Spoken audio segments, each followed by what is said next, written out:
Hi, JP Fournier of the Movie Jerks here, coming to you on day 21 of Action April, the month where I watch action films I have yet to see, and I pick one per day randomly.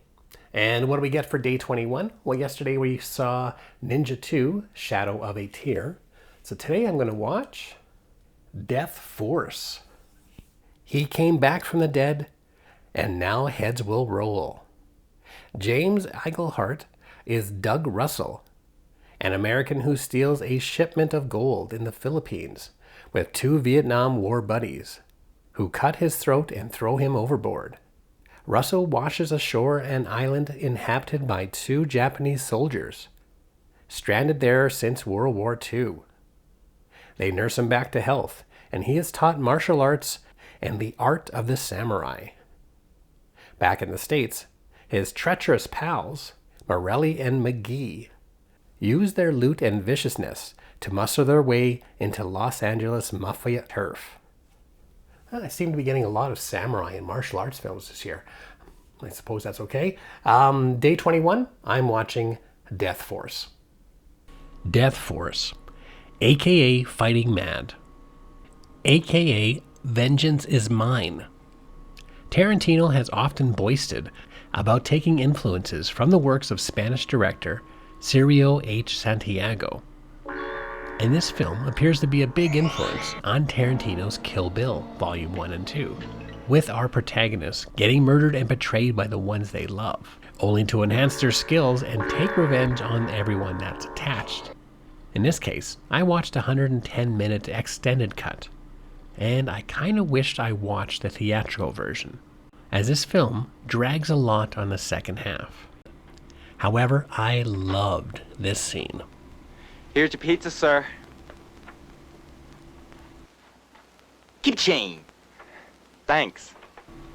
Bravo, Pizza Man. Bravo.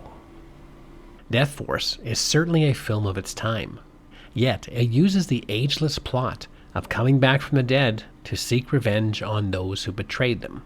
The first half cuts back and forth between our protagonist training on the deserted island with the two samurais, and cutting back to his hometown, where the villains are taking over the mob, murdering people, and sexually assaulting his wife. And this pattern is hammered into our senses over and over again, leaning heavily on the melodramatic.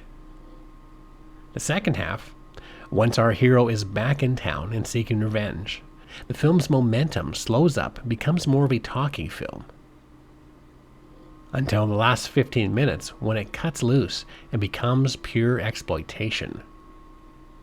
And as far as action goes, this is not great. It's poorly choreographed, clumsy, and always feels overly staged. However, this is nearly forgivable, as it is easy to root for James Russell, which is nicely performed by James Iglehart.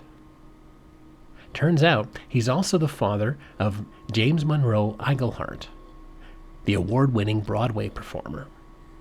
In fact, James Monroe Iglehart plays Russell's very own son in this film.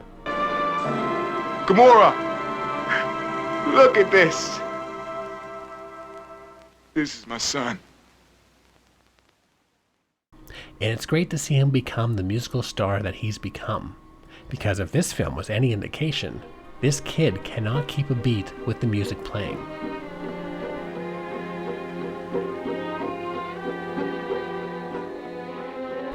Ugh, that's terrible, kid.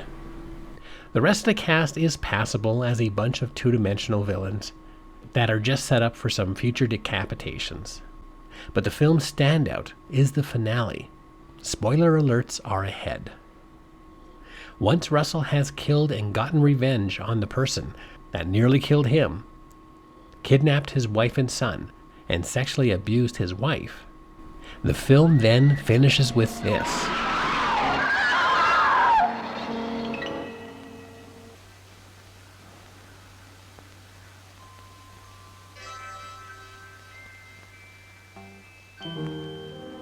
What the fuck? I mean... What the fuck? And there you have it, day 21 of Action April. This time I watched Death Force. What other action films are a product of their time? Let us know in the comments section. And if you're curious about other films I am watching this month, be sure to hit the subscribe button for updates daily. And for other information about the Movie Jerks, you can go to www.themoviejerks.ca.